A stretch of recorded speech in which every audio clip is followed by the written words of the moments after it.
What's going on, everyone, and welcome back to the channel. Today we are doing the end of unit questions for my CompTIA CySA guide.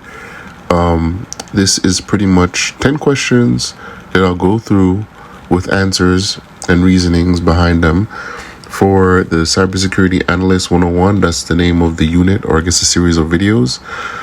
Next week we start another whole unit, right? But for those of you who has been here from the beginning of the series, or if you're new here, this is pretty much going through the equivalent of the chapter 1 that you'll find in most CompTIA CySA books produced by Cybex, right, or in the curriculum. So I just named it Cybersecurity Analyst 101. But anyways, enough of my rambling. Without further ado, let's get into the questions. All right. So the first question is, which of the following best describes the CIA triad in cybersecurity? A, confidentiality, integrity, and availability. B, confidentiality, identification, authorization. C, confidentiality, integrity, authentication. Or D, integrity, access. I'll give you around 7 seconds to decide which one it is.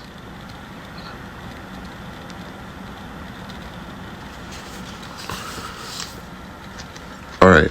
So the answer is going to be A. This is one of the first things that we learned, or that you will learn in any curriculum, and we went over this in the very first video of the series, is confidentiality, integrity, availability. Answer is A. The CIA triad represents the core principles of cybersecurity, ensuring data is kept confidential, it maintains its integrity, and ensures its availability to authorized users. That's one of the main things, the pillar stone of, for the cornerstone of cybersecurity. You can never forget that. The CIA triad. All right. On to number 2. What is the primary purpose of threat intelligence in cybersecurity? A, to eliminate all potential threats. B, to provide information about potential threats to inform decision making. C, to replace the need for security controls. Or D, to ensure compliance with all regulations. I'll give you a couple seconds for that.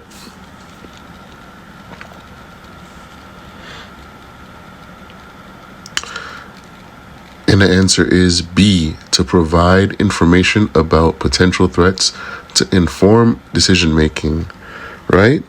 So basically, threat intelligence involves collecting and analyzing information about all the potential threats that you might see, right? And it helps organizations to make security decisions based on that intelligence that they get. All right? Pretty straightforward. Question 3. Which type of threat intelligence is characterized by real-time data and immediate applicability? Is it A, strategic, B, tactical, C, operational, or D, technical? Right? Give you a couple seconds to figure that answer out. And the answer for question 3 is going to be D, technical. So technical threat intelligence provides real-time data such as IP addresses, URLs, file hashes that can immediately be used to detect and prevent threats, right? I hope you guys get that. If it's not straightforward enough, So basically, anything that you can get without having to look in a wide range.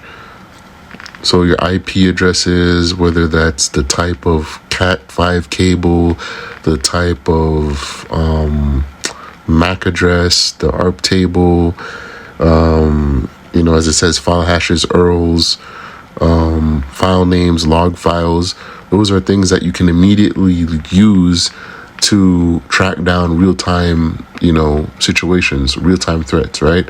That is your technical threat intelligence, all right?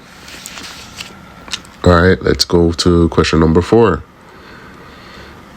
What is the main difference between a vulnerability and a threat? So A vulnerability is a potential attacker, while a threat is a weakness in the system. B, a vulnerability is a weakness in the system, while a threat is a potential attacker or method of attack. C, a vulnerability is always intentional, while a threat is accidental. Or D, there is no difference. They are interchangeable terms, right? So for most of you guys, this is somewhat straightforward, but it's a little bit nuanced for the newer guys and gals and in between. But, D, that doesn't make any sense, right? C, that's kind of a vague definition. And now we have A and B, right? So between a vulnerability is what? A weakness in the system, right? And a threat is usually the attacker, right? Or something that will act upon the vulnerability. So A doesn't seem quite right. So by process of elimination, B would be the only logical answer to this question, right? And yeah, that is the answer. I mean, it's just a matter of knowing the definitions and, using some common sense. But anyways, guys, let's move on. Which of the following is an example of a threat actor? A, firewall. B, malware. C, insider. Or D, anti-software, right? So looking at this answer or this question, right, we can notice that there are 3 things that are more so alike and 1 thing that is different, right? And for those of you who catched on fast, the answer would be C. And for those of you who might be confused, looking at the answer, a firewall is pretty much software, malware is software, antivirus is software. An insider is usually a person, or it could be a group of people, but usually a person. And the question is asking, what is a threat actor? A threat actor is usually an individual or a group of people, right? The only humans in this question is an insider. And the reasoning behind this answer is straightforward, right? So moving on. What does the term attack surface refer to in cybersecurity? All right, so A, the physical area of a device that can be attacked. B, the total number of vulnerabilities in a system. C, the sum of all points where an unauthorized user can try to enter data or extract data from an environment. Or D, the area of a network that is most secure, right? And I'll give you a couple seconds to answer that, because this could be a tougher one for newer people. I need to make my questions harder next time. All right. So without giving the answer immediately, to kind of knock out or to follow my reasoning behind my answering, right? So what is an attack surface referred to in cybersecurity? So since we're dealing with cybersecurity, more often than not, we're dealing with the digital world, right? So more than likely, we're not strictly talking about the physical area. Cybersecurity does encompass the physical area, but not only the physical area. So A would be out. B, the total number of vulnerabilities in a system? Maybe. But, we could be talking about multiple systems. But B, maybe.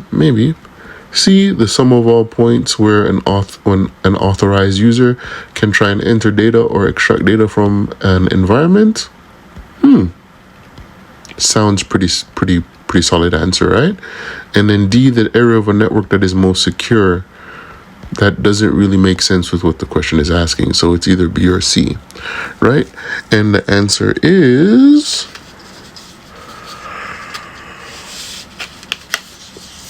C, right? I know a lot of you guys might be saying, oh, it's the longest answer, so it must be the answer, right? It must be the correct answer. And in my experience, a lot of times it happens, but I'm not saying that you should always look for the longest answer if you don't know the answer, you know the correct answer, but a lot of times it rings true. But yes, the sum of all points where when an unauthorized user can enter data or extract data from an environment. And the reason being is that reducing the attack surface minimizes the number of potential entries for an attacker. So in layman's terms, right?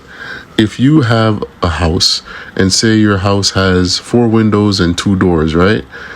You know, a thief could enter your house in multiple different areas, right? And it has 6 points of entry. But say you close your windows and you close the back door in your house and you only have the front door accessible via key or whatever, your house is way more secure than before. So in effect, you reduce the attack surface of your house from a potential thief from coming in your house, right? It's the same concept. Pretty straightforward, right? All right, enough of that.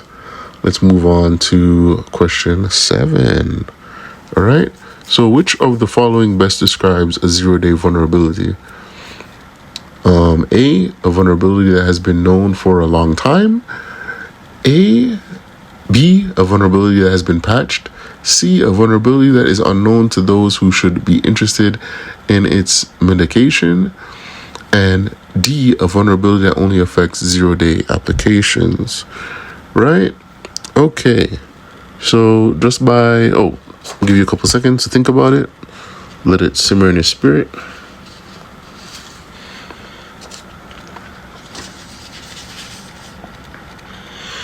All right, so my train of thought, right, if I was attacking this question, what's a 0-day, right? 0-day, you ever see those memes or whatever where it says, oh, how many days of this whatever activity or incident that hasn't happened, and they have the little counter and they put zeros on it, right? So if the thing never happened, or say the clock reset, or say the clock reset, right? Then it's 0, right? So before an event happened, I'm rambling here, but let me kind of clarify what I'm saying in this example. So say for example, you have, I don't know, in the military, a lot of the times they'll have in some units, how many days without an alcoholic incident, because a lot of military members are alcoholics. But anyways, they'll have the counter and it'll be like, 30 days without incident. And then, there's a long holiday weekend, and then some military members get crazy and they, are drunk, and there's an alcohol-related incident, right? And that counter goes from 30 back to 0, right? So with that 0, when the counter going back to 0, it's in a state where no one knows what will happen. It could say that alcoholic incident that reset the counter from 30 to 0 happened on a Friday. No one knows if another alcohol incident might happen on a Saturday. So instead of that counter going from 1 day without an incident, it could stay at 0. You know what I mean? So on Friday hit 0, 30 to 0 because, some guy got drunk, whatever, right? And the next day is Saturday. If that next day happened and no one drinks, it will go to 1. But if someone drinks the following day after that, it will stay at 0. So when that clock resets, within that time, no one knows whether the counter will increase or it won't increase. No one knows, right? I know that's a very long-winded example, but I'm trying to break it down for the newer people here. So that unknown, right, is what you would call a 0 day, right? So a vulnerability that has been known for a long time, based on my long-winded explanation, that wouldn't make sense, right? A vulnerability that has been patched, that doesn't really fit an unknown. A vulnerability that is unknown to those who should be interested in its mitigation, that kind of makes sense. A vulnerability that only affects 0 day applications, but you can't really answer a question with another. Well, we don't really know what a 0 day is, right? Just based on, if you're trying to attack this question with limited knowledge, or say you forgot what a 0 day definition was, right? But most of you guys would probably notice by now the answer is C. A 0 day vulnerability are exploited by attackers before developers have a chance to address and patch them, right? It's within that unknown thing, right? It's 0 day because it's the first day of that thing happening. No one knows what's happening. No one knows that thing exists yet. So that is what a 0 day vulnerability is. And again, I apologize for my long-winded explanation, but I'm just trying to help those who are newer to this topic or subject, right? So anyways, let's move on. All right. So what is the primary goal of a security information and event management system, or a SIM? A, to replace all other security tools. B, to collect and analyze security related data from across the organization. C, to manage user access controls. Or D, to perform regular software updates. And I'll give you a couple seconds for that.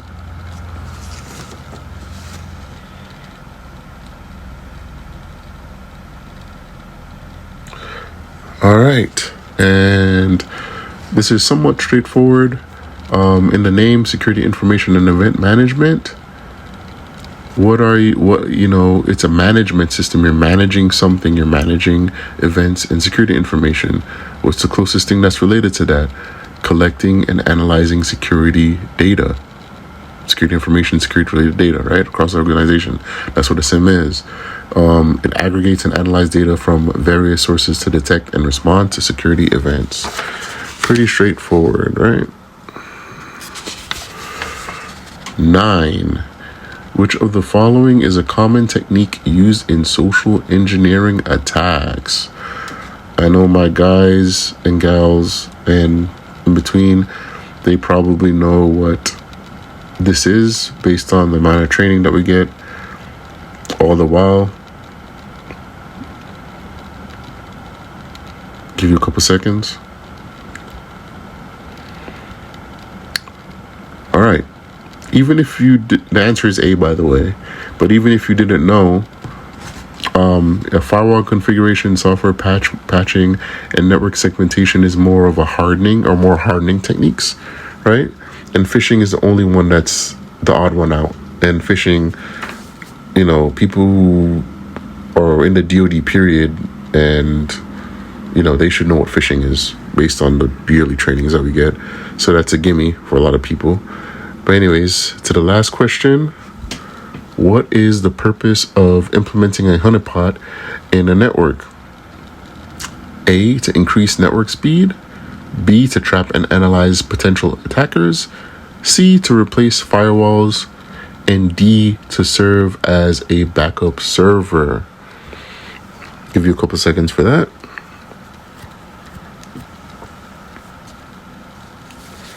All right, and the answer is B, to trap and analyze potential attackers. This is one of the questions where if you watch enough spy movies and whatever, you probably pick up on the term honeypot. So honeypot is, in cybersecurity, as it says, you're attracting attackers to false systems, right?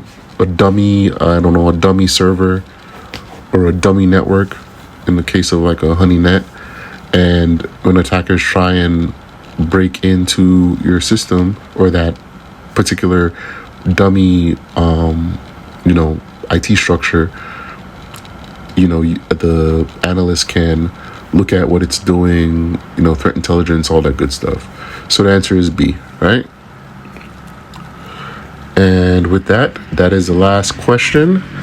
And this is basically the end of Cybersecurity Analyst 101. And again, next week I will start on the next unit, right? I don't have the name for it yet, but hopefully if you guys are interested, you look forward to that.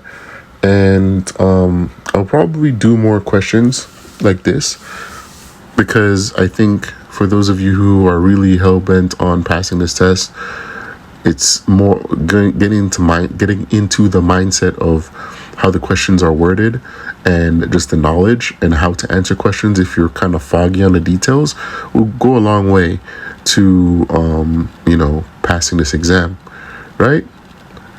Comments, questions, or concerns, leave it in the comment section below. If you liked the video, if you didn't like it, leave your comments and let me know what I could do better. And again, sorry for my long-winded explanation on that one question, but I really want to, help people who are really new to this, right? But anyways, enough of my rambling. With that being said, I'll see you guys in the next video. Peace out.